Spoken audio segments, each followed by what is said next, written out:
Hi అండి, good evening all of you.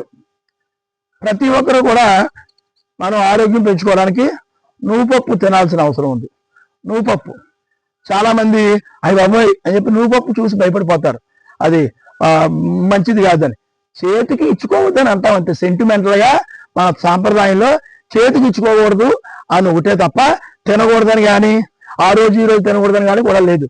శనివారం కూడా మనం కొనుక్కోకూడదు అంతే తప్ప, అంటే సెంటిమెంట్ ఫీల్ అవుతారు కాబట్టి కొనుక్కోవద్దని చెప్తారు. శనివారం నాడు బయట నుంచి తెచ్చుకోకపోవడం, చేతికి ఇచ్చుకోపోవడం అలాంటి పాటిద్దాం. కానీ ప్రతిరోజు తినొచ్చు, శనివారం కూడా తినొచ్చు, తప్పలేదు. కానీ నువ్వు పప్పు తినడం వల్ల చాలా ఆరోగ్య శక్తులు పెరుగుతాయి కుటుంబంలో, మనిషిలో ప్రతి నరనరాలకి కూడా ఆ నువ్వుపప్పు బలాన్ని ఇస్తుంది. ప్రతి ఎముకకి కూడా బలాన్ని ఇస్తుంది నువ్వుపప్పు. ఆ యొక్క నువ్వుపప్పు తెచ్చుకుని నువ్వుపప్పు ఉండలు చేసుకోవచ్చు. ఉట్నే దోరగా వేపుకుని తినొచ్చు. నువ్వుపప్పు వేపుకుని చిన్న డబ్బాలో వేసుకుని కుదిరినప్పుడల్లా 4 చెంచాలు నేను చాలా ఒక పావు కేజీ తెచ్చుకుంటాను, డబ్బాలో పోసుకుంటాను, 10 రోజులు తిందాం అనుకుంటాను. ఒక రోజులోనే తినేస్తున్నాను.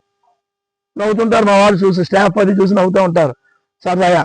కానీ అంత మంచి బలం అది నువ్వుపప్పు. కాబట్టి నువ్వుపప్పు తినండి. ఎవరికి 2 చెంచాలు, 4 చెంచాలు, 10 చెంచాలు ఎక్కువ తిన్నా కూడా ఏం తప్పులేదు, దోషం లేదు, హాని ఏం చేయదు. కాబట్టి నువ్వులు వేపుకుని లేదా నువ్వు పప్పు ఉండలు కానీ తినవచ్చును. పచ్చి నువ్వుపప్పు కూడా తినొచ్చు, వేపుకుంటే ఇంకా మంచిది. ఓకే, నువ్వుపప్పు తిందాం, ఆరోగ్యాన్ని కాపాడుకుందాం. ఆరోగ్యమే మహాభాగ్యము. ఓం ఆరోగ్యమాతాయ నమః.